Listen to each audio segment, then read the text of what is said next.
Hello and welcome to the Two Man Booth, your weekly scheduled podcast on the crazy world of professional wrestling. With me, Jonathan. And me, Adam. And we will start this week as we always do with the news. But since we were on air for Double or Nothing sort of review not that long ago, there isn't a great deal of news to run through this week. But I think the major talking point, the thing that set the wrestling world on fire, was actually under the podcast. Talk is Jericho with Dean Ambrose, aka John Moxley, or vice versa, depending on which way you want to look at it. I've listened to the full podcast. It made for very interesting listening. Moxley's clearly quite bitter about certain things that happened in his time there and frustrated with the creative process. He made repeated sort of pleas almost to Vince to change his creative process because he says it doesn't work.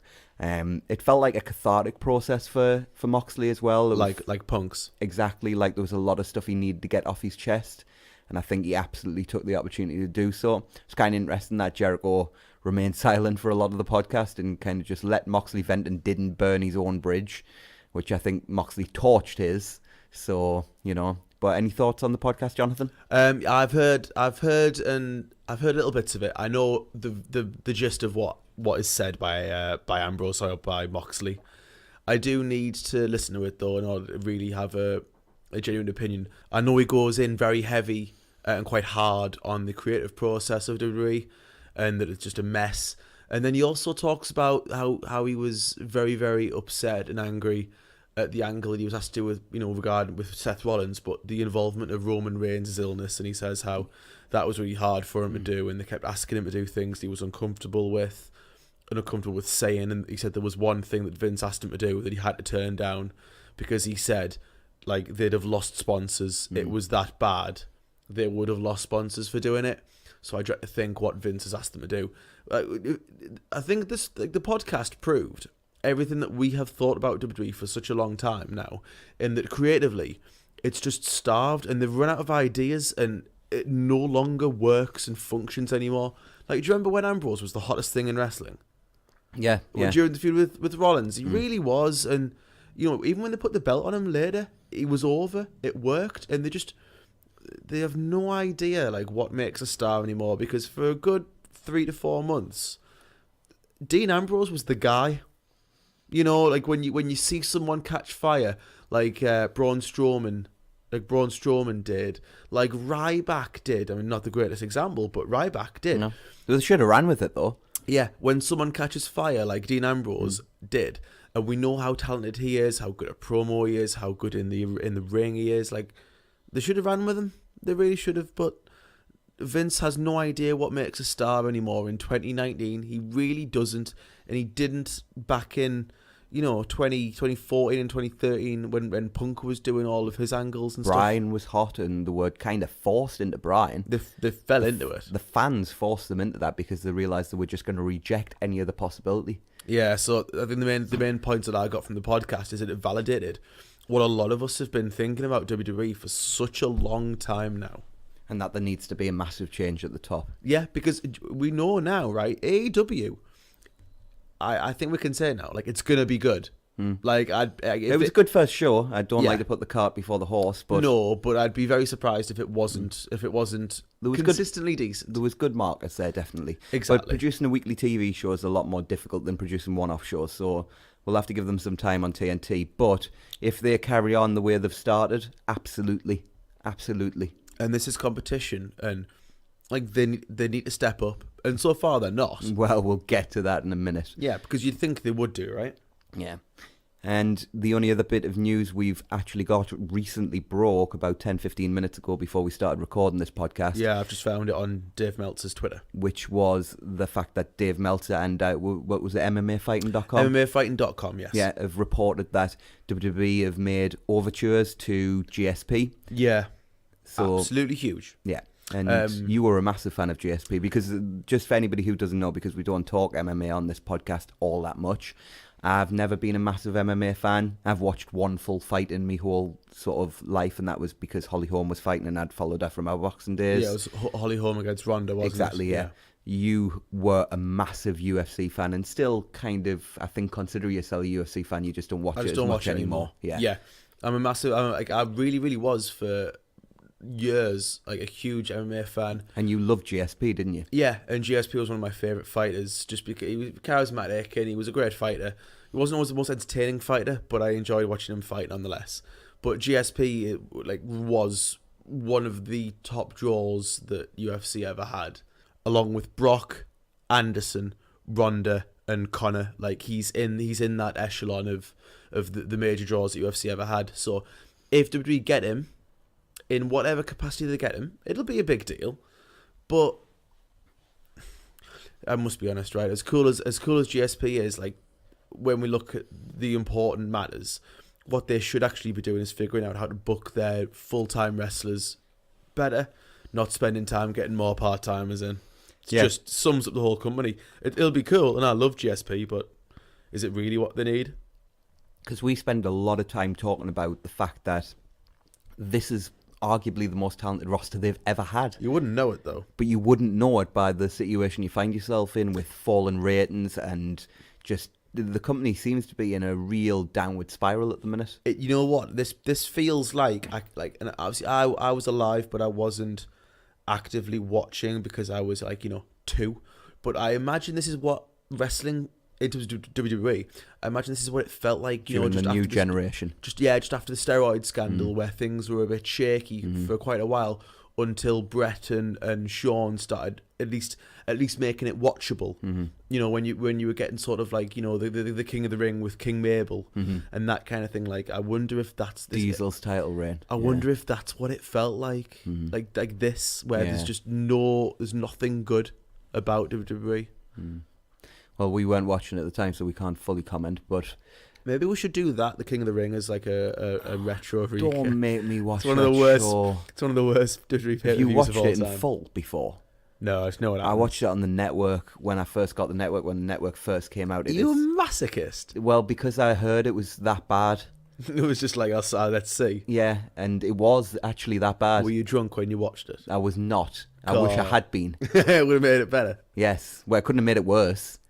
Anyway, that's the news for this week. So with that, we will move on to... Speaking of car crashes... Monday Night Raw, which, as you can gather... Can I just make something clear as well before we start this? I don't want anybody out there to think we hate WWE and we want WWE to fail, because that's absolutely not the case. What did we say when we first said we were going to do a podcast? What was the first thing that we said? Well, I turned around to you and I said, look, a lot of these podcasts, if you don't cover WWE, they don't get big sort of listenership and stuff like that. So we've got to cover WWE. But the ones that do get big listenership are the ones that are necessarily not too harsh on WWE, because most wrestling fans are WWE fans. Yeah, it's the biggest game in town. Show in town. Yeah. Exactly. So I was of the opinion that we should maybe take it a little easy on them, so that people weren't going round going, these guys that just hate WWE and they're so anti-WWE. But these shows have been so bad recently that we have been, quote unquote, burying the show. But because we can't not, because these shows, especially Raw recently, has been horrendous. Like, can you imagine, if listening to us and we're going like, Raw was great this week. Like, we just can't. No, like, you can't. You'd look stupid. This is the worst that Raw has been since I have been watching wrestling. Without doubt. It is shocking. But the main point is, we don't hate this company. We actually want this company to succeed, because at the end of the day, we're wrestling fans. So the more good wrestling there is out there, the better. Yeah, we're not looking to see some kind of war between AEW and WWE where one wins and one survives. The more good wrestling there is, the happier we are. We want all the companies in the world to do well. Yeah. If Raw and AEW both started drawing 10 million fans every week to their TV show, I would love that. Because wrestling becomes mainstream again. Wrestling's mainstream. Wrestling's hot again. But the thing is, the shows are not there to make wrestling hot at the moment. So that is why you get the car crash review of Raw, because it's a car crash. Yeah. Yeah. So here we go. We open Monday Night Raw this week with footage of Dolph's return from last week's SmackDown. We then go to the arena, and the I wild. just love how that's the start. Well, We start. well, there was. I think there was a Memorial Day graphic thing with and video package. recap footage from last week's. Well, at least they're SmackDown. summing stuff up. At least it's not reached Nitro level where you're like you miss a show and you come in and you go, the hell's happening here? Flair was champ last week and now all of a sudden Nash is champ somehow, and wait, Flair was stripped of the belt and then Nash went on Thunder. Like what? Yeah. So at least we've not reached that point. But anyway, we go to the arena and the Wildcat, who is also a wild card, appears. Kofi talks about Big E being taken out by KO and Dolph attacking him. He says Dolph failed because he's still standing, and tonight he is here to find out Lesnar's choice. He wants to cement his legacy by beating him. Seth comes out and calls out Brock. Is that 3 wild cards then? What? The New Day? No, it was just Kofi. Oh, He just spoke about Xavier and Big E. Yeah, don't count the wild cards as well. It's too confusing. That's just okay. Just one. My mistake. Just one. I'd forgotten. I had a better feeling New Day had been there. Yeah. Oh, my mistake. Brock comes out and has converted the Money in the Bank briefcase into his own personal boombox. 2019. He has some generic music, and then the New Day's music plays, and Seth's plays too. I did like this bit. Heyman starts headbanging to Seth's theme, and Brock just looks at him like, "What the hell are you doing?" And Heyman just stops. It was absolutely like, I'll say this a couple of times during the show. The Heyman Brock stuff on the show was comedy genius. The problem is it's in the world title picture. It's in the world title picture, which for me, you can do comedy in the world title scene, but it didn't really fit in this scenario. Brief. But that was legitimately funny. So Seth has had enough and just leaves. Heyman says Seth has ruined everything, and he and Brock leaves as well. Dolph then attacks Kofi, but Kofi actually has a friend, and Xavier, wildcard number 2, makes the save. This was a weird opening segment. The Brock stuff, like I said, was entertaining, but not really what you need in your title scene, as we've just said. And the segment, in the end, achieved absolutely nothing. Like, we were told, and it was built for a week, that Brock was going to come out and reveal who he was cashing in on.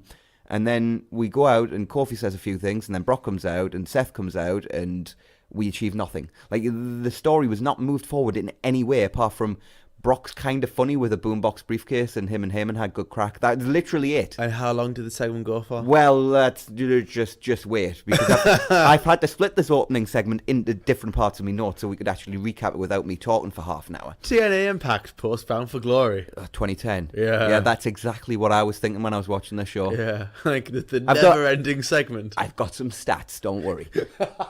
We come back. I love analytics and stats. Yeah. I'm big on that. We come back from break, and Xavier and Ziggler are still brawling.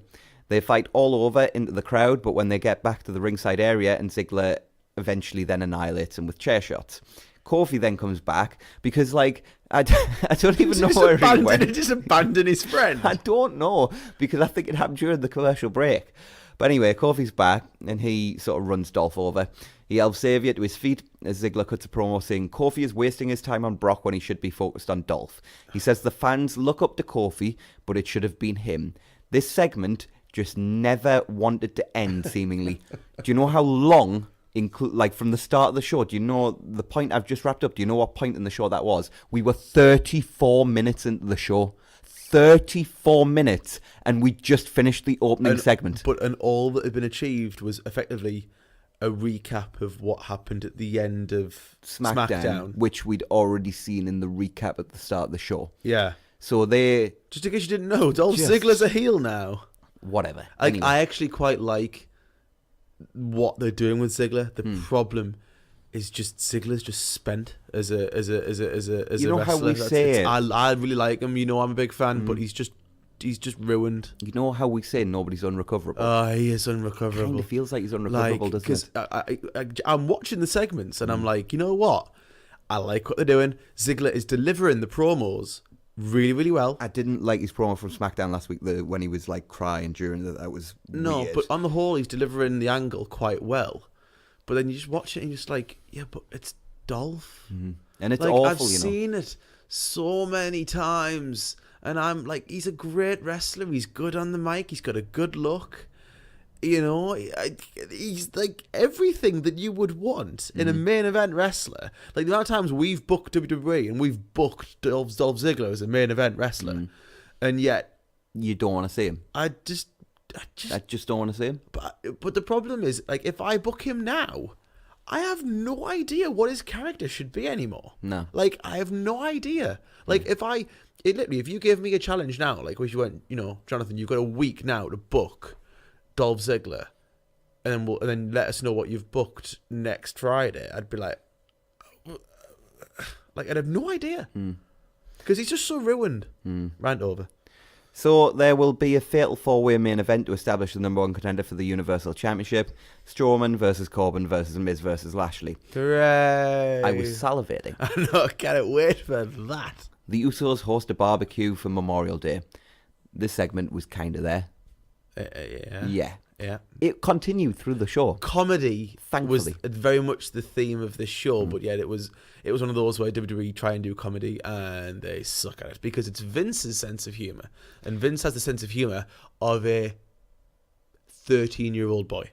That's like harsh on 13-year-old boys, but whatever. Nah, he likes boobs and stuff. True. So, I can't believe this next segment. Like, I can't.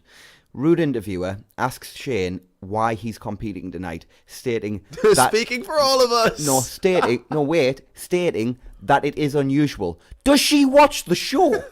Like, Shane is all over everything. He competes almost every week. He's been on every pay-per-view this year, and she's like, Shane, you're competing tonight? How unusual. Because if SmackDown was the house that AJ Styles built, it's now the house that Shane McMahon's knocked down. Well, I don't know about knocked down, but he's certainly sort of squatting. It is just like Shane is easily the worst thing about both shows by a country mile. He's just dreadful. So anyway, what happened during this segment, Adam? So he heads to the ring with Drew McIntyre in tow, and then when he gets Drew there... is now... a lackey again. Yeah. So Shane cuts a promo talking about the history of the McMahons and the Samoan dynasty. He talks about different members of the dynasty from Peter Maivia to Afa and Sika, the latter obviously being Roman's dad. There was a line in there about Vince always fixing the mistakes they made that made me so uncomfortable because all I could think of was Snooker.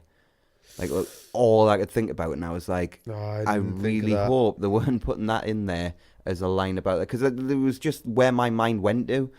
So that just knocked me for 6 a little bit. But Shane is ready to fight and calls out a member of the dynasty. So Lance comes out, not Storm, Roman's cousin. People that we know. And Shane versus Lance takes place. Because Drew reasons. attacks Lance before the match takes place. And then the bell rings. Now, the reason why I am recapping the bell ringing is because this was 54 minutes into the show. So it took 54 minutes for a wrestling match to happen on a... Oh, hang on. The word's going to come to me. Wrestling show? A wrestling show. Yeah. Strange, isn't it? Yeah. 54 minutes, and the match we get is Shane versus Lance. Yeah. Do you remember, when that episode of Breaking Bad where, you never saw Walt? No. Or the episode of Lost where you never saw the island? No. Well, maybe. I don't know. I stopped watching Lost after season 1. Yeah. Or the episode of Game of Thrones where you didn't see any of the major characters or anything that the show is actually based around. Kind of feel like that's what the final season should have been. Actually, that makes sense. Yeah. Yeah. Anyway. That's not a good example. No. So, this was awful, by the way. Although Lance did hit a nice looking single leg dropkick at one point. The match was perforated by "This is awful" and AEW chants. Good work, Vince. Shane hit Jericho's new finisher. Don't think that was by accident. And then locked on his ridiculous inverted triangle for the submission in less than 2 minutes. Yeah, it sucked that much in less than 2 minutes. Impressive. I do need to figure out, actually, because obviously, I'm not sure if that, the inverted triangle, I'm not sure if that's a thing that would actually work. I don't know. I'm not sure if it works differently than, if it actually wasn't a legit hold, that would be even more funny. Yeah, whatever. Well, either way, the way Shane applies is just ridiculous anyway. So, post-match, Shane beats him down and talks trash until Roman attacks Drew. And then Drew saves Shane from a beating and they bail. Shane's going to win the belt, He's not. I would give I'd give all of my money to see it happen just because how bad it would be. Seriously, imagine Shane as WWE champion. I want to move on. Heyman and Brock are back again. Rollins comes out and says his championship is his life, and Brock just makes a mockery of it. He says he will beat Brock again, but Brock is a coward. Heyman starts reading details of the Money in the Bank contract out, which apparently, because of what Heyman said, has at least 8 pages and at least 27 paragraphs with subsections within said paragraphs. Like, come on, that's ridiculous. It's a Money in the Bank contract. How long does it take? Like, that's probably longer than the contract when you sign your mortgage. You have got a year to cash it in. You can cash it in on whichever champion that you so choose, and you can do it whenever you like, wherever you like. You have a year. You said that bit already.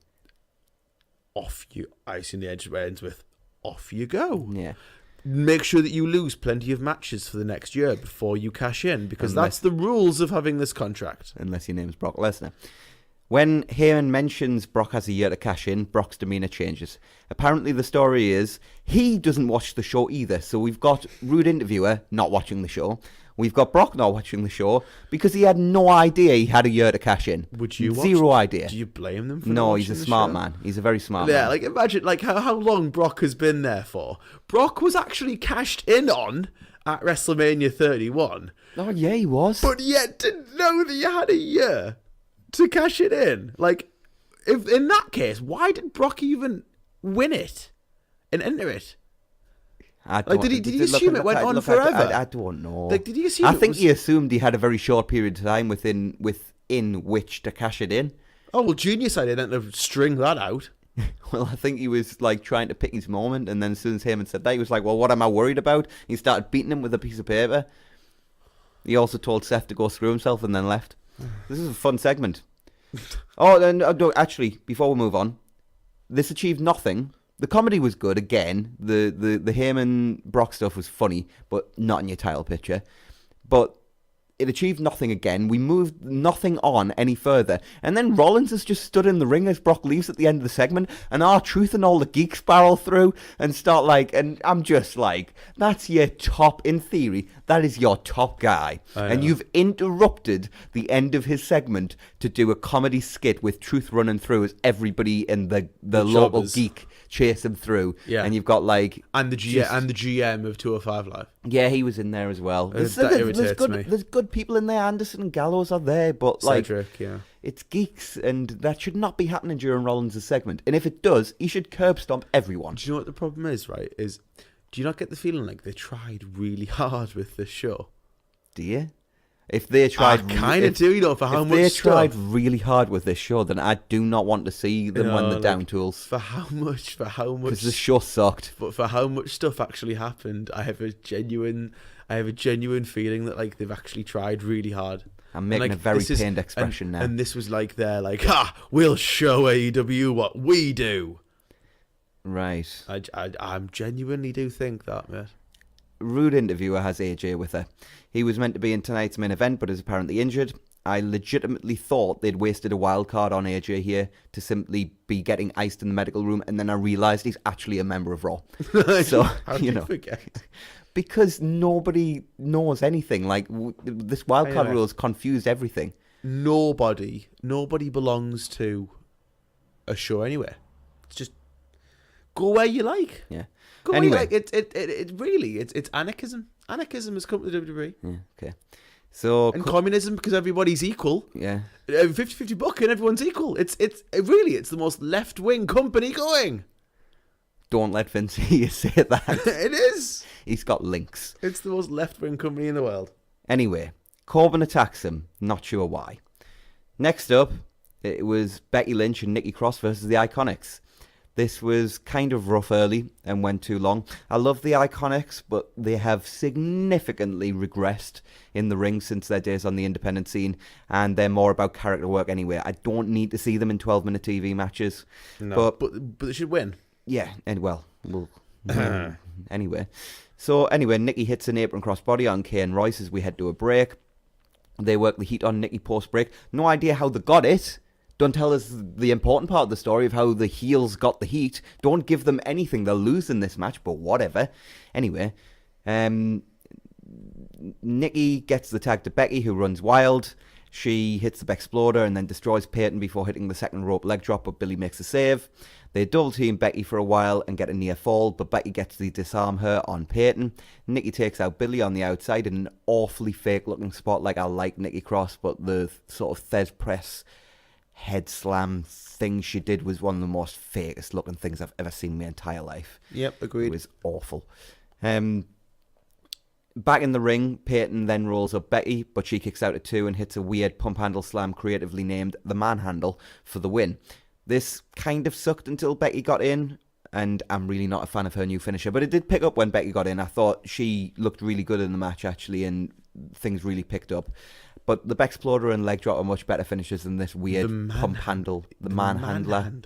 Yeah, I think it's a play on the fact that it's a pump handle slam. I know. The creative line was sarcasm, by the way, just in case you didn't pick that up. Yeah, just that sucks. And a pump handle slam's never been a good finisher. It's not a regular pump handle slam. It's like a pump handle slam urinage, if you like. They're in a straight up position, and then she pump handle slams them just onto the back as usual. It's weird. Yeah, I don't like it. Yeah, no. Just don't mess with Becky. Leave her as she is. So post-match, Lacey comes out and leaves. What's the opposite of progress? Regression. Jimmy Havoc. Yeah. Can Havoc come out and staple everyone? Well, yeah, I wanted them to staple my eyes shut at this point on the show, but it's another matter. Make me not have to watch. Back to the party, and Tamina turns face, I guess, because she's friends with Naomi now. They just turned up, there was awkward silence for a moment, and then they hugged, so I guess Tamina's face now, I think. Yeah. Let's go with yeah. Okay. Or Naomi's heel. Oh, okay. You know, no, because they were with the Usos as well. Unless the Usos have turned heel as well. You never know. Who cares, really? You never know. They don't care. Who cares? The Revival tip up, and they are upset. They're heels. We know they're heels. Right, okay. I mean, they're baby faces in my world, but, you know. Naomi plays Peacemaker and says that the Usos and the Revival have got to squash their beef. Like, does she not realise she's watching a wrestling show that is built on sort of conflict? That's literally the concept of professional wrestling. Is that really genuinely what Raw's built on? No conflict? Even now, even as bad as it is, yes. Between the fans and the writing staff? Well, that's more than anything else. Anyway, moving on. We've got something good to talk about. Is the show finished? No, Ricochet versus Cesaro.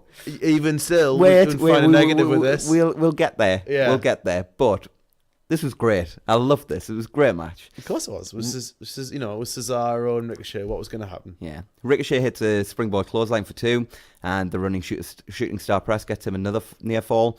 Ricochet goes up top, but Cesaro hits a couple of uppercuts. He goes for the superplex, but Ricochet counters. He goes for the 630, but Cesaro moves and then hits an insane uppercut, which literally, like, it was a shotgun uppercut, if that makes sense to you. It was almost like watching somebody take a shotgun dropkick, but it wasn't a dropkick, it was an uppercut, and Ricochet just flies into the buckle and takes an awesome bump. It was just, everything about that was just great. Cesaro, that got him 2, by the way.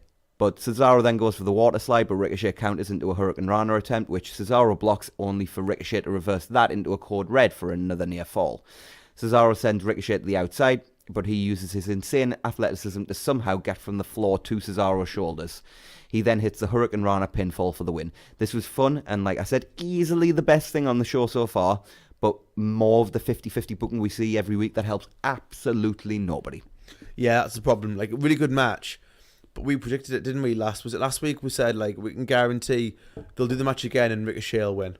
Like, they just have, and like, if it ends up being like a legitimate feud, where like you have a rubber match and who's gonna win the third one, then great. But they never do it. They just do 50-50 booking, and then everyone moves on, more than happy that, well, you beat me once, I beat you once. That seems fair. We'll leave it at that. like Can you imagine if, like, I don't know, like in the FA Cup 5th round, you know, Manchester United and Manchester City play each other and they draw 1-1 and they go, well, there's no need for a replay. Yeah. Well, let's just both go out. There's no need. Like, oh, well, we are equally as good. Let's high five on that one. Like, it's just crap, isn't it? Anyway, moving on. The commentators inform us Ray will be here next week to surrender the US title due to the injury Samoa Joe inflicted on him after their Money in the Bank match. Joe arrives and says he has heard Ray is doing the right thing and he will be waiting to take back what is rightfully his. Wasn't this exactly the same segment we saw last week? Yeah. I am almost convinced Joe came out and cut a promo and told us that next week Ray would address the situation with the US title. And then this week, the commentators tell me that next week Ray will address the situation with the US title and then Joe cuts a promo. Maybe it's the same segment, but it's pre-taped. And they're just repeating it over and over again. Like, maybe next week we'll be told, hey, Rey Mysterio will come out and tell you. Rey'll be champ for like 3 years. And we'll still be waiting to find out. If they do that segment next week, I will just applaud. Yeah. I will just applaud. Yeah. Won't that make Rey a heel, though? No, who cares? Like a chicken. The company's a heel at this point. The company's been heel since like 1997, mate. I don't know about since Bret screwed Bret, this company's been a heel. Anyway. The Usos and the Revival are playing a game that's apparently called Cornhole. Great. And then we get our Fatal 4-Way, which apparently is an elimination match. I don't know how I missed this, but apparently it's an elimination Probably match. because they didn't mention it, because they didn't know. Apparently Corbin is the one who replaced the injured AJ. What an epic downgrade. Yeah. That's Man, like... when he's someone to replace the awesomeness of AJ Styles. Who should we go for? That's like swapping out Joe Montana for Mark Sanchez. That's like going, you know what? Like, I really, you know what? I'd really love a nice bottle of red wine tonight, but like there were none at the shop, so I'll just get some Lambrady. This is the exact example. I think the Montana Sanchez comparison is better, but whatever. So this was okay, but dragged on for ages. Corbin and Lashley teamed up on Braun early on. That was kind of the story of the match, as the heels dominated and helped each other as the babyfaces failed to get any kind of foothold. The team we still don't know if they're even a team. They've been friends for ages. Who No cares? unit, have no group name. Moving on. Miz finally gets some offense in on Lashley, but then got caught by Corbin with a deep six that got 2.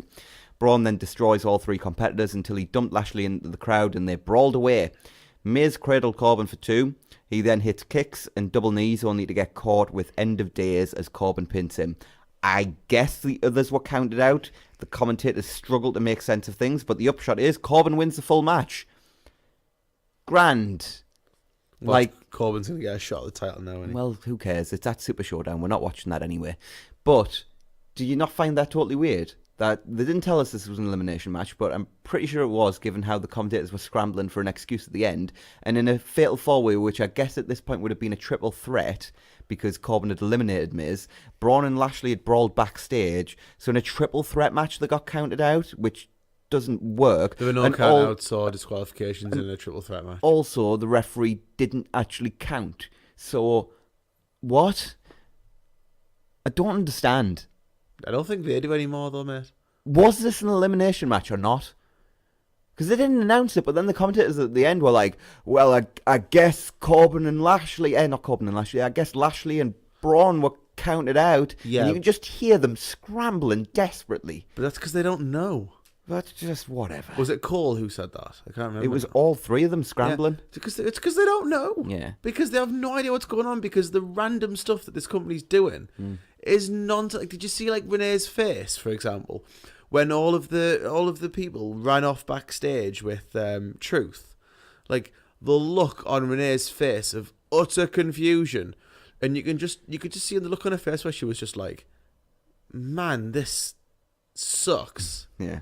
Insert word there. Yeah. Man, I bet my husband's having so much more fun. The Revival have stopped playing fair at Cornhole and they argue with the Usos. Truth turns up and gets rolled up several times but always kicks out. He runs away as the losers gives chase. There you go. Yeah. I'm sure that's the segment I was talking about. No. That one was backstage at the barbecue. I think you're talking about the one after the Rollins segment. Yeah, I am. Can we just say, officially how much the 24/7 title sucks? It sucks. It had all the potential in the world, but man, it sucks. Yeah. Firefly Funhouse was tame this week. Bray cheated at Limbo by spider walking. Can we kill this gimmick? Yeah, it's dead. Yeah, just kill it. Yeah. Corey Graves hosts this new talk segment called The Electric Chair. Tactful. Yeah. Of all the things You couldn't have just called it the hot seat. Calling it the electric chair. And it was in Oklahoma as well. Is it legal? Yes, I think they do lethal injection over there, but still, whatever. Like I think the title of this episode's going to be whatever, because I'm pretty sure that's most of what I've said so far tonight. Oh, this just sucks. Yeah. Anyway, they take fan questions. One fan asks when Sammy will retire, so he asks if the fans' parents are related. After all, it is Kansas City. I think SmackDown must have been in Oklahoma. This must have been in Kansas City. It was in Kansas City. Because that's what Sammy said. It cracked Corey up, though. It just cracked. As soon as he says, are your mother and father related? Corey just absolutely corpsed in the ring. It was the one redeeming feature of this segment. Yeah. A kid asks if Zayn misses the ginger snaps. Yes, he does. We all do. That team was fire. He asks if she was talking about Becky, and she says, duh. That was the other good thing about this segment, the swag of the little girl. Yeah. Major swag for her. Sammy says her parents did a terrible job raising her. There are some more bland questions, and Sammy mocks the useless questions. He says fans could have asked him about AEW, as the crowd then chant AEW, as the production team scrambled to play Rollins' music as quickly as possible. Well done, Vince. Seth came down the ring and launched the chair. And this segment sucked, just in case you were wondering. It did. It was consistent with the rest of the show, though. Yeah. So then was our main event, and they kind of implied this was for the title off the back of one of the fans' questions, but I don't think it actually was. They implied it was for this is a wrestling show. I remember going into, because the whole thing was that he was like, why have you not won the Universal title yet?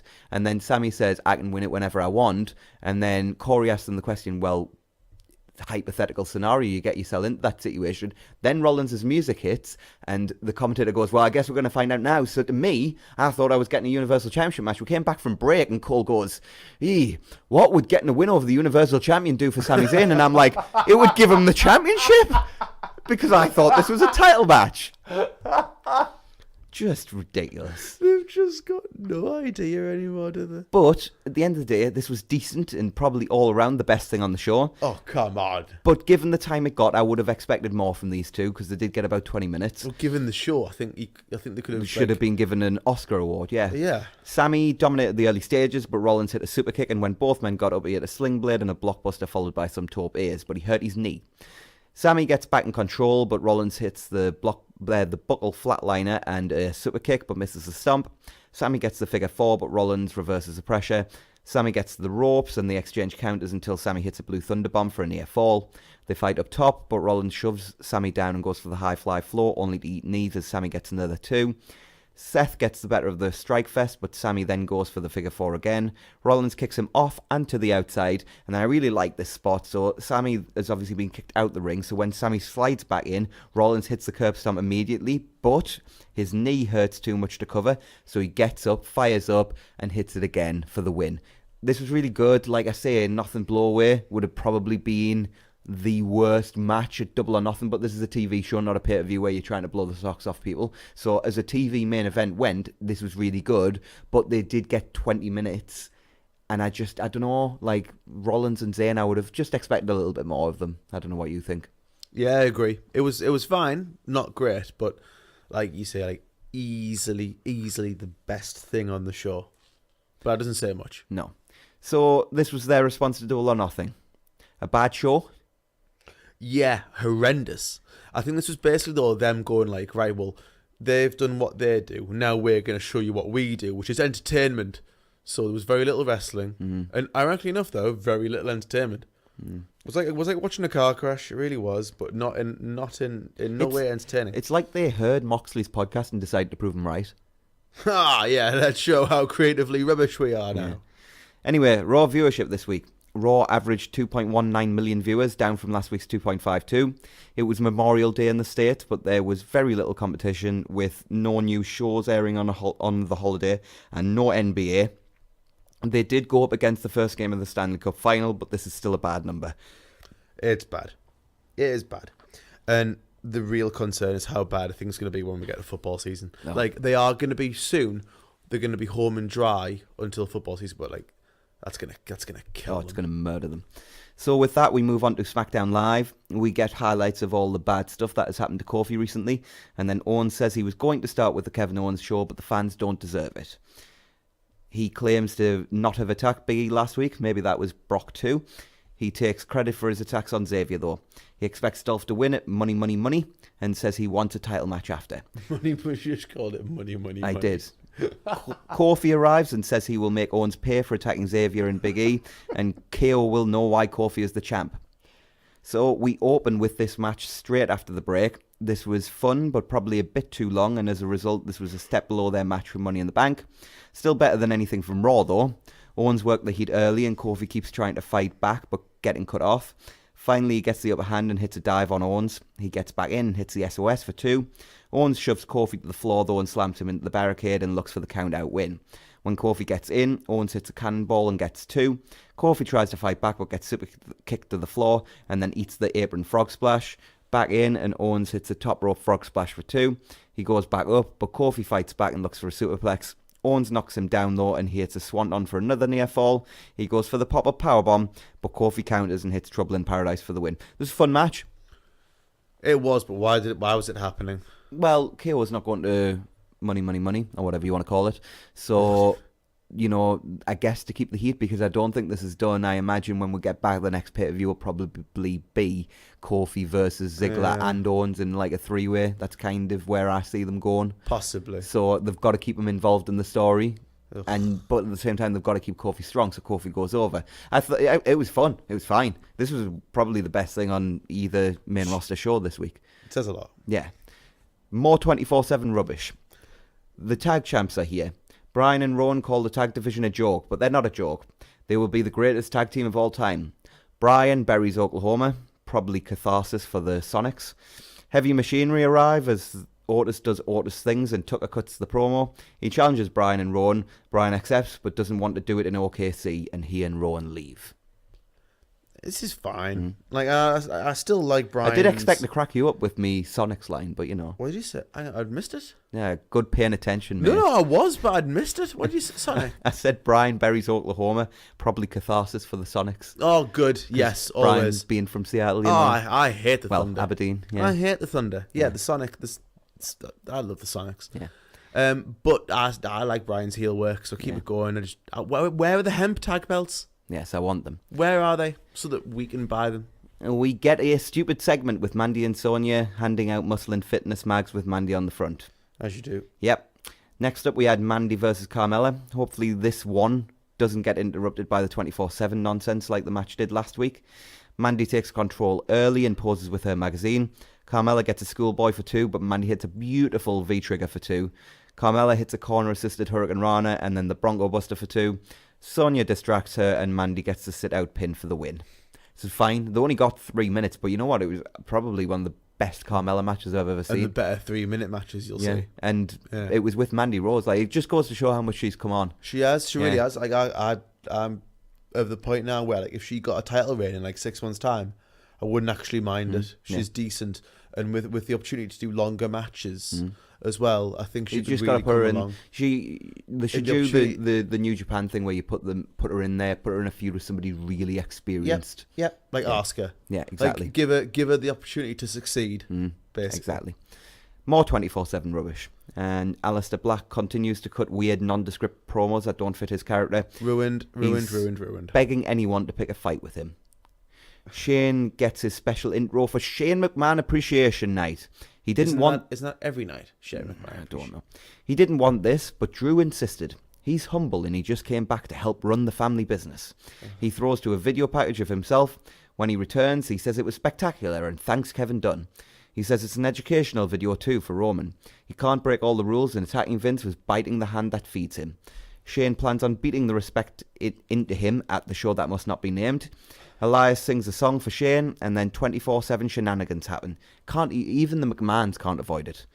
No. This upsets the guys in the ring. They all beat Truth down, and Elias pins him to win the title. So Elias is the new prestigious 24/7 champion. Yay. Shane, at least he got a win. Shane books Elias and Drew versus Roman and Truth with the 24/7 rule suspended for the match. So not quite 24/7. I think, you know what, like our rebooking series, we need to do the 24/7 title as a rebooking series. Do you really care enough about that title to rebook it? Yeah. It could have been fun. Because it could have been really fun. It could have given some guys lower down the roster a genuine reason to be there. True. So I think we should do that in the next couple of weeks. Okay.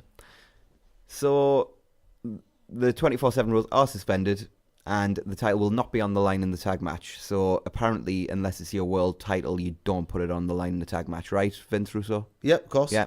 Genius idea. Yeah. David Arquette's not in this match either, so we're all good. Lacey and Charlotte are having a tea party. They take the mickey out of Becky and Bayley.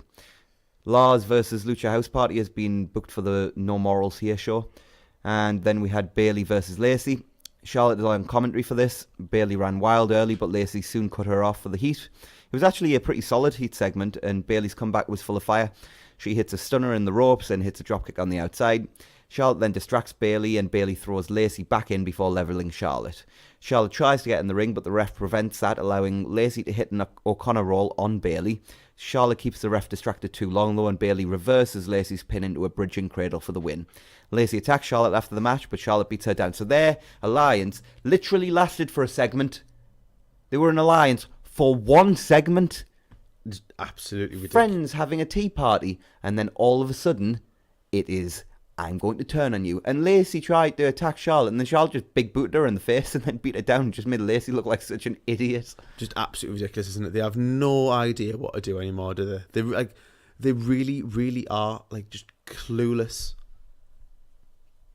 So Taker will be on Raw next week. Please watch our show. Yeah.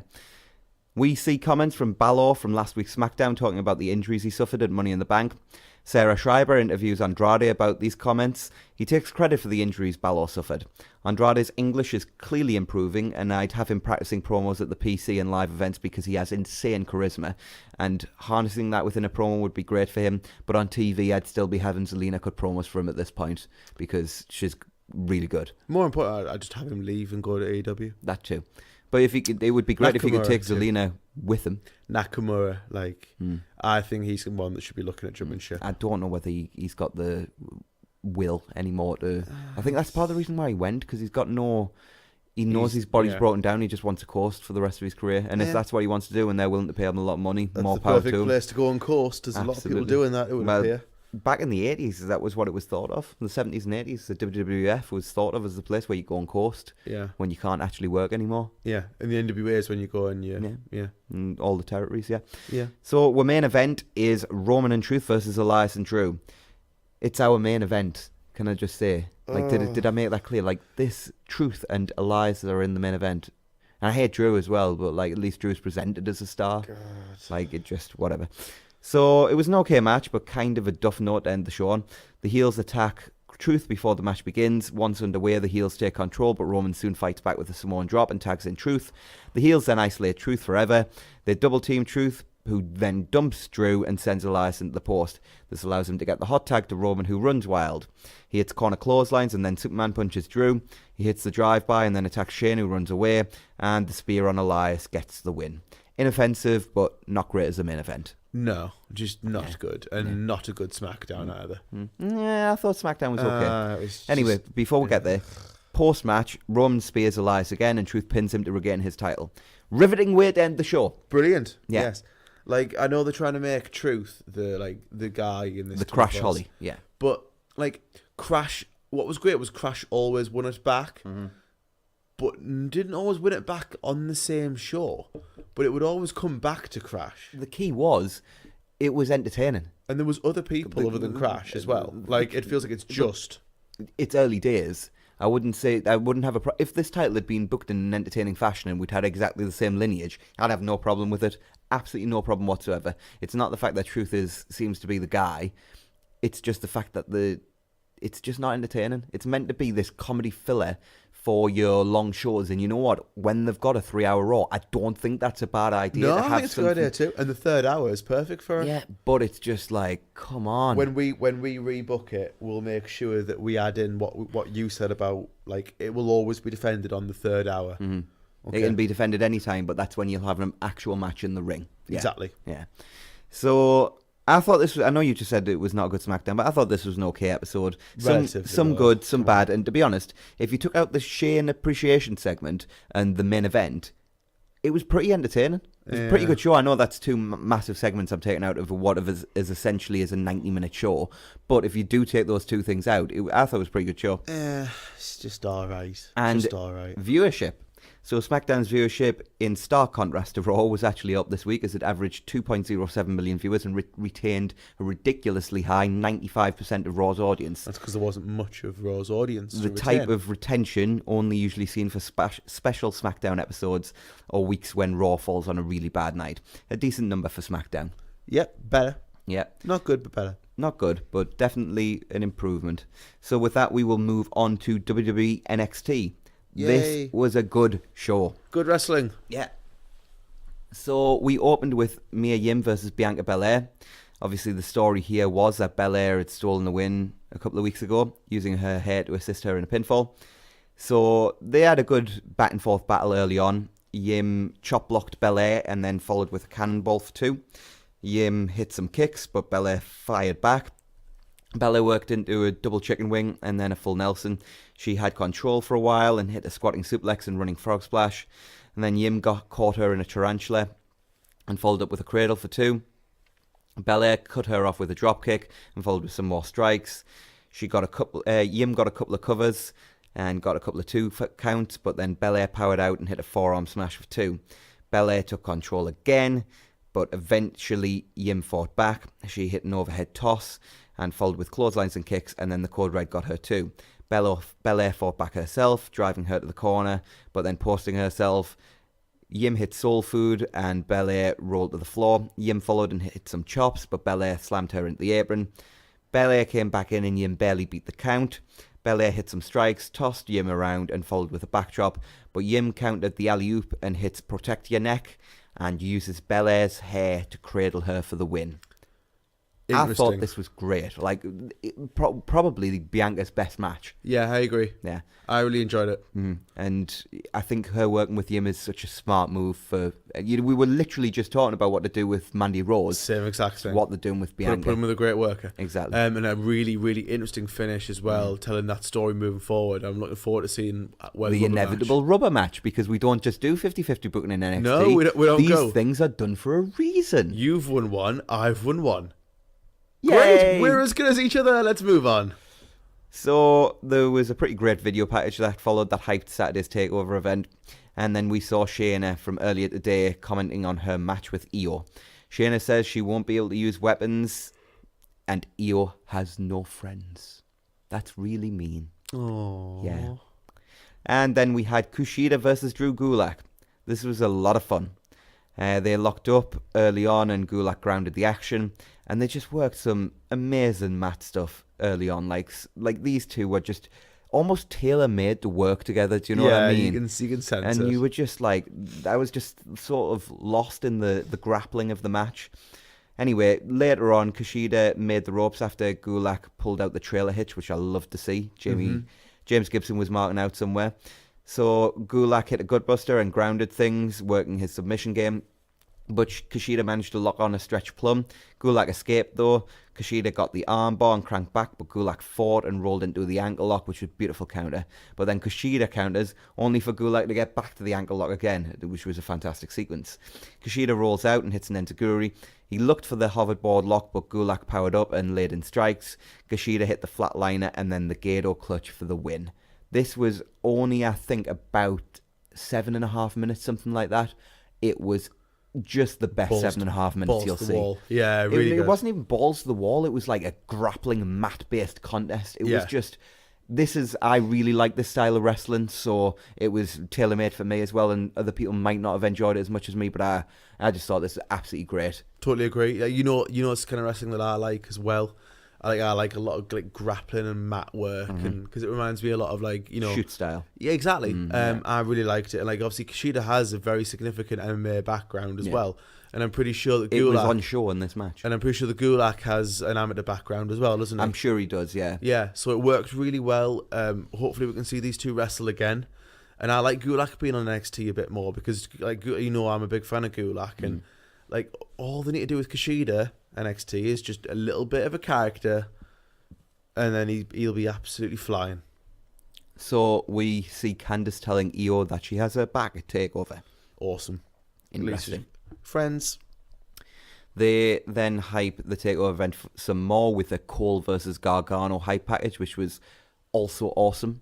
You'll be shocked to know. And then we had our main event, match of the night, if you like. We had Oney Lorcan and Danny Burch versus the Forgotten Sons. So this is a rematch from the Dusty Classic where the Forgotten Sons won, so I kind of wondered whether Lorcan and Burch would pick up the win. But realistically, they worked a really short match where the Forgotten Sons kept trying to interfere, but then not the Forgotten Sons, because the Forgotten Sons were in the match. Jackson Riker kept trying to interfere on the Forgotten Sons' behalf, but the ref eventually boots him, and then the Street Profits attacked, and it broke down in the ring, and then the Street Profits attacked for the no contest. So, again, another DQ finish in an NXT main event, and I don't want this to become a theme, because we've had a couple now, but similar to the last one, it only went 2 minutes, and it's so building I didn't feel like I somewhere. wasted my time, and, as you just said, it's building to something, because they all brawl. The Sons cleared the ring with chair shots, and then Undisputed Era attacked Riker and hit the ring and destroyed the Forgotten Sons. They laid out Riker with ladder shots, and Undisputed Era stood tall. And Adam Cole said, TakeOver will be undisputed. So it was a great closing angle. Yeah. Even though I've just said I don't want to see too many DQ finishes, and I stand by that, it was a great closing angle. And when DQs are done right, they're okay. Mm-hmm. And this was okay. It's just something I don't want to see Too much of in your every NXT. week. Yeah. Agreed. So with that, we will move on to 205 Live. Another really good show this week. Yeah, 205 Live is always the good. non-main roster shows delivering. So we saw Jack Gallagher and Humberto Carrillo as they talked about their tag win from last week. But Gallagher says they have some unfinished business, and Jack needs to know if he can beat him tonight. And Carrillo says it will be a pleasure to beat you again. Tension. Yeah. I like it. I've really liked the story. Like everything they've done with Humberto since he came in. Yeah, with the has Gulak been thing. brilliant. And then, yeah, totally agree. So next up we Really had got 'em going. Mike Kanellis versus Brian Kendrick. Weekly reminder that Mike Kanellis still has one of the best entrance themes in wrestling history. This was pretty slow early on, but you know what? Kendrick's still so good. It kind of amazes me because it feels like he's been around forever, but he is still really, really good. Kendrick fought Kanellis to the floor and got the captain's hook. Mike fought him though and made it to the ropes. Mike then crawled to the steps. Kendrick followed and suplexes him to the floor. Back in, and Kendrick covered for 2. The sliced bread was counted though, but Kendrick got the captain's hook again. Mike rolls and powered up into a TKO in a pretty impressive spot. They traded strikes and chops, and then a super kick by Mike, and then one by Kendrick. Kanellis then followed with a clothesline, but Kendrick hit a sliced bread and covered for 2. Mike hit super kicks, and then the sit-out Michinoku driver, and then the inverted crossroads finished things. It went nearly 10 minutes, and it was a slow starter, but by the end it got pretty good, and you could tell that Kendrick was kind of controlling the match because it was much better than your average Mike Kanellis match. Well, Kendrick was always going to control the match. He's the vet. The vet, yeah. And he's one of the genuinely, like, we always talk about how London didn't do very much with what he had. Like Kendrick's the same. Like Kendrick's so talented. Yeah, gets wrestling so much. Yeah, but I think Kendrick kind of reached the heights he was going to reach, if you know what I mean. Yeah, he was the Giannetti of the yeah, team. and just because he didn't have that charisma and pull that Paul London has, he does have some charisma. Oh, absolutely. But he's you can't. the Giannetti of the team. You can't put him on the same level as Paul London. Paul London should have done so much more than what he did with what he had. Absolutely, totally agree. So Drake Maverick met with Tony Nese and Tozawa. Nese praised him and offered him a title shot, and then Maverick said he'll think about it. I was kind of confused with this. It was the one thing on the show I didn't like because I'm almost 100% certain, and I didn't have a chance to go and rewatch 205 Live from last week, but I'm almost certain that was a number 1 contenders match. So Nese offering him a title shot and then Maverick saying he'd think about it didn't make a lot of sense to me because I was sure it was definitively a number 1 contenders match. But anyway. I'm pretty sure he was as well. Yeah. So Daivari is checked by the medical team and then says he got 6 stitches in his ear and wants revenge on Oney Lorcan. Hopefully he doesn't drag Oney too far down. And Noam Dar worked with a jobber. So Dar hasn't been on the show much, but Dar kind of worked heel here and sort of tossed the guy around. He celebrated, but then the jobber fired back until he got cut off, and Dar hit the Nova Roller for the win. It was a total squash match, but I think they're repackaging Dar to be a heel now. He's been working heel in NXT UK apparently. Has he? Right. So that would make sense that he's now bringing this heel persona. Last time I saw him on 205 Live, he was babyface. So I think in America he works better as a heel because I think in Britain I think his cocky babyface character gets over really quickly because it's kind of like it resonates with British culture. I think in America, I think a simple cocky heel works better. Mm-hmm. So Dar cuts a post-match promo saying he was never off track, and while he had setbacks, it was all due to jet lag. He's ready to be a star player, and then he says Oklahoma sucks. And because although I said the show was good, and although I said there was one thing I didn't like, it was because I'd blanked the next thing from my mind. Because 205 Live is a bastion of everything that is good. I'd forgotten this. And unfortunately, we had Drake Maverick chasing R-Truth for the 24/7 title in the middle of me 205 Live show. Like, how that got into, like, Hunter's show. Probably because Vince was paying attention to 205 Live for once, clearly. I have no idea how. Don't want to discuss it anymore. I was very disappointed. Awful. Get rid of it. My favourite show, get rid of it. Only Lawton cuts a promo talking about not winning last week, but he takes credit for hurting Daivari and promises to hurt the other ear next time, which kind of made me laugh. Lawton's got some weird, like, intense comedy stuff that he does. Anyway, so it was time for our main event. And similar to Gulak and Gallagher, they worked some really nice stuff early. It was a little bit different because Carrillo was a bit more high-flying, but Gallagher's so good at the little counters and everything, and Carrillo was able to bring some sort of lucha style to the counters and everything with arm drags sort of and whatnot. But Gallagher did the corner headstand, so Carrillo did the same, and then Gallagher cut him off and cradled him for 2. They worked into lucha moves, and Carrillo hit an arm drag and followed with a dropkick. Gallagher then dumped him to the floor and slammed him into the barricade, and Gallagher laid the boot when they got back in, and then grounded things as he worked a very, very nice heat segment. But Carrillo fired up and hit him with strikes, a backdrop and springboard crossbody. He followed with a twisting tope and then back in the standing moonsault followed for 2. He hit a disaster kick that got 2, and then they worked up top. Gallagher laid in strikes and hit the super belly-to-belly suplex, and Carrillo rolled to the floor. Gallagher followed and charged, but got slammed into the barricade. They worked to the apron, and Carrillo hit the missile dropkick for 2. Carrillo headed up top, and the moonsault ate the feet. Gallagher followed with the shotgun dropkick and a tope suicida, and back in, and Humberto rolled him up for 2. They then worked into a double down, traded strikes, and then an enziguri from Carrillo, followed with a spike DDT and twisting 450, finished Gallagher. This was a very, very, very good main event that I do insist anybody who's listening goes out the way to watch. Yeah, it was absolutely fantastic, wasn't it? Yeah, I thoroughly enjoyed it. And, like, awesome back and forth, like, great counters throughout, really, really good work. Like, you knew these two were going to be good. It shows as well how good Jack Gallagher is. We haven't really seen it for a long time because of what he's been asked to do.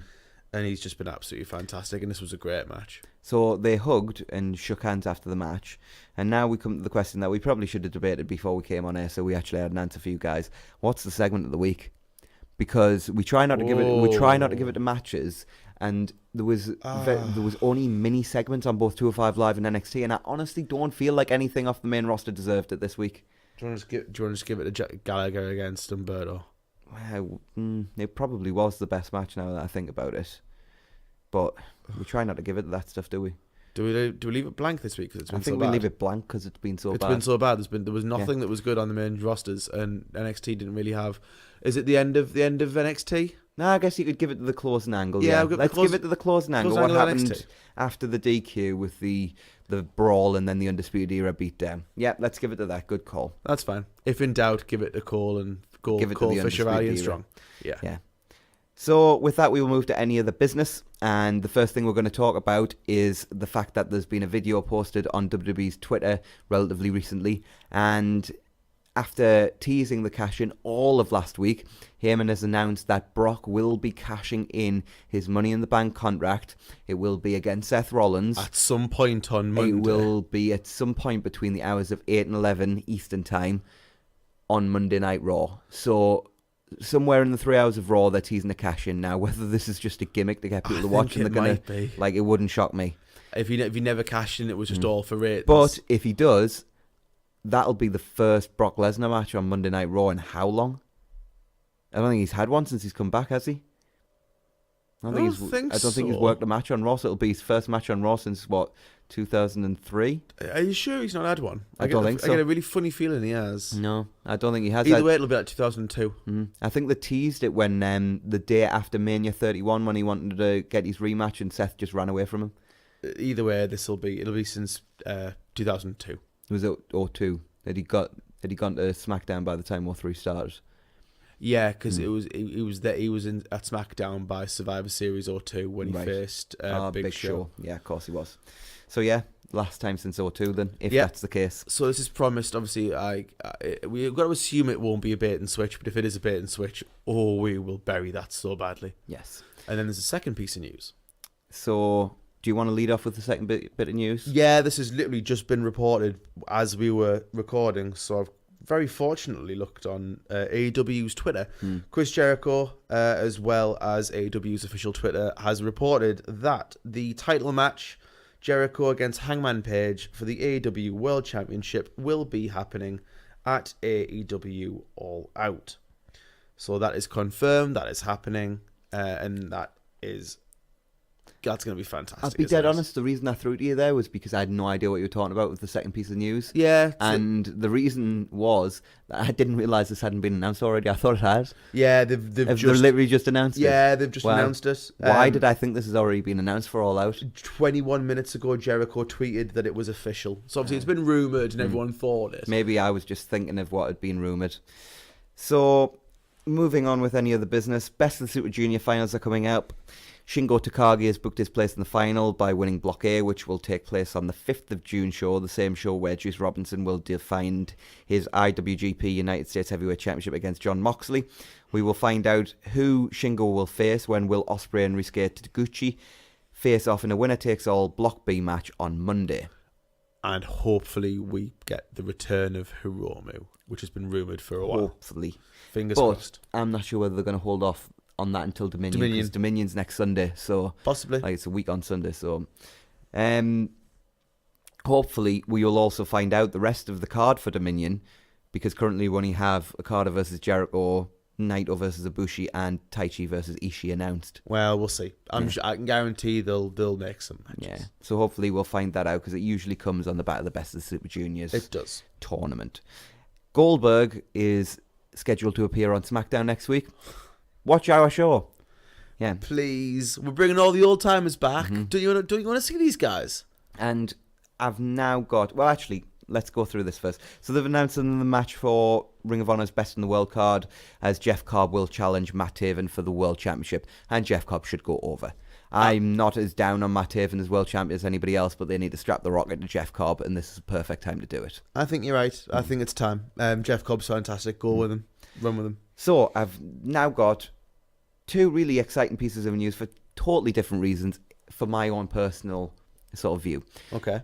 Triple H in his conference call for NXT has announced that Tyler Breeze is now full-time with NXT again. Yes. Yay. Yes. Yes. So I think this is awesome news, because I think Tyler Breeze is awesome. He's been so wasted on the main roster for so long. It's about time. Like, every time he comes back, he's treated like a hero, like a returning hero. He never really did what he should have done in NXT as well. We both thought he should have been champ. Yeah, definitely. And I'd like to see him given a run now, because I always feel like he should have been. So great. And look forward to it. The other thing is in a totally different ballpark, but I absolutely love this. So we've had a team announced for King of Trios, and it's that's what I found. Isn't it is. It's Scott Steiner, Jordan Grace, and Petey Williams, and they're all dressed as Scott Steiner in the video. So what have we got? Have we got Big Papa Pump, and we've got Little Petey Pump. What's Jordan going to be? Medium Geordie Pump? Medium Geordie Pump. Yeah. Which is bigger than Petey. What's great is that when you add them all together, they get 100% chance of winning. 133 and a third % chance of winning, thank you very much. No, because there's three of them, so when you get 33 and a third % chance. Yeah. But Scott always had 66 and 2/3% chance, even though 2/3 is not a percentage. Oh, so 133 and a third % chance. Exactly. Yeah. Brilliant. So there you go. There's guys. That's not a prediction. it's a spoiler. That's a spoiler. So that's just awesome. And with that, we will move on to the final segment of the week. And obviously, with Takeover taking place, tomorrow. Well, yeah, tomorrow. Yeah. Still, I was going to say it almost today because it's nearly midnight where we are, where we're recording this. So I was wondering whether we were still on the right day. But We're yes, putting the shifts, guys. yeah, we do. So we are going to be seeing this tomorrow. So it means we're doing our predictions. And as we established on the last show, Jonathan is currently in the lead 7-5, which is depressing. I love winning. So I feel the need to return with a vengeance. The Empire Strikes Back. So let us look through this card. And there's a match I'm going to deliberately put on last because I've got a funny feeling the first 4 matches we're going to have the same answer to. And there's one I think we'll have a different answer to. So I'll save that for the end. It's a fairly predictable takeover, this one. So NXT Championship match, Johnny Gargano versus Adam Cole. I think Gargano retains. I think it's probably his last retain. I think he goes up to the main roster after SummerSlam. I don't know. I think Gargano might be there a little bit longer, but I do think he retains as well. Yeah.